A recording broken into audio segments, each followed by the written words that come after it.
नुकसानग्रस्त शेतकऱ्यांसाठी सरकार आज मोठी घोषणा करणार का याकडे सगळ्यांचं लक्ष लागलंय। अवकाळी नुकसानग्रस्तांना आज मदत जाहीर होण्याची शक्यता आहे। तर अवकाळीमुळे बऱ्याच शेतकऱ्यांचं नुकसान झालेलं आणि नुकसानग्रस्त शेतकऱ्यांसाठी आज सरकार मोठी घोषणा करणार का याकडे सगळ्यांचं लक्ष लागलंय अशी शक्यता वर्तवली जाते। अवकाळी नुकसानग्रस्तांना मदत जाहीर होण्याची शक्यता आज वर्तवली जाते। या संदर्भात अधिक माहिती देतात आमचे प्रतिनिधी ओमकार वाबळे। ओमकार, अवकाळी नुकसानग्रस्तांना आज मदत जाहीर होण्याची शक्यता आहे का?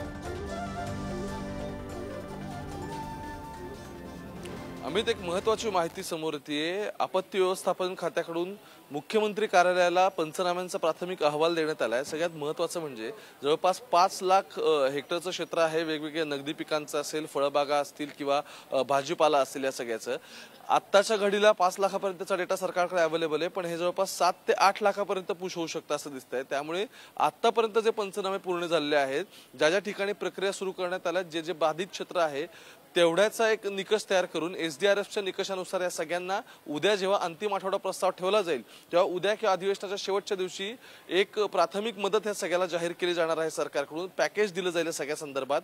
SDRFच्या निकषांनुसार जे निकष मागच्या वेळी बदलण्यात आलेले होते, त्याच्यामध्ये वाढीव तरतूद करण्यात आली होती सरकारकडून, त्या निकषानुसार एक मदत जाहीर होईल आणि येणाऱ्या काळात ज्या ज्या ठिकाणी पंचनामे होतील, जिथे जिथे शेतकरी बाधित आहेत किंवा ज्या ज्या ठिकाणी फळबागांचं नुकसान झालंय असं दिसेल, त्याच निकषांनुसार या मदतीनंतर संबंधित शेतकऱ्यांच्या सुद्धा खात्यावरती पैसे जमा होतील, थेट अकाउंटवरती पैसे जावेत यासाठी सरकार प्रयत्नशील आहे। त्यामुळे आता आपत्ती व्यवस्थापन खातं आणि दुसरीकडे मुख्यमंत्री कार्यालय या दोघांच्या समन्वयाने येणाऱ्या काळात ही घोषणा होईल। त्यामुळे उद्याचा आणि परवाचा दिवस अत्यंत महत्त्वाचा म्हणावा लागेल। अमित, नक्कीच ओमकार, महत्त्वाचा दिवस म्हणावा लागेल। नुकसानग्रस्त शेतकऱ्यांसाठी सरकार मोठी घोषणा करण्याची शक्यता आहे। नेमकी कशी मदत शेतकऱ्यांना होणार आहे ओमकार?